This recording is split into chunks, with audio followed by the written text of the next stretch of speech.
மத்திய அரசின் நக்சல் எதிர்ப்பு நடவடிக்கையில் மிகப்பெரிய வெற்றியாக 20 ஆண்டுகளாக பாதுகாப்பு படையினரிடம் சிக்காமல் இருந்து வந்த மிசிர் பெஸ்ரா கைது செய்யப்பட்டுள்ளார். ஜார்க்கண்டில் தடை செய்யப்பட்ட சிபிஐ மாவோயிஸ்ட் அமைப்பின் மூத்த அரசியல் குழு உறுப்பினரான மிசிர் பெஸ்ரா என்பவர் கடந்த 20 ஆண்டுகளாக பாதுகாப்பு படையினரிடம் சிக்காமல் இருந்து வந்தார். அவரது தலைக்கு 1 கோடி ரூபாய் வெகுமதியாக அறிவிக்கப்பட்டிருந்தது. இந்நிலையில் ஜார்க்கண்ட் மாநிலம் தன்பாத் கிரிடிக் எல்லைப் பகுதியில் உளவுத்துறை தகவலின் அடிப்படையில் மேற்கொள்ளப்பட்ட இந்த நடவடிக்கையில் பெஸ்ராவுடன் மேலும் சில மாவோயிஸ்டுகளும் கைது செய்யப்பட்டுள்ளனர்.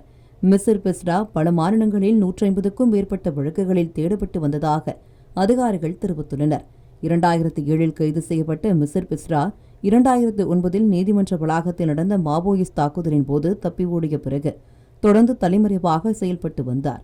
தற்போது அவர் கைது செய்யப்பட்டிருப்பது நாட்டில் செயல்பட்டு வந்த மாவோயிஸ்ட் அமைப்பின் மீதமுள்ள முக்கிய தலைமைக்கு மிகப்பெரிய பின்னடைவாக கருதப்படுகிறது.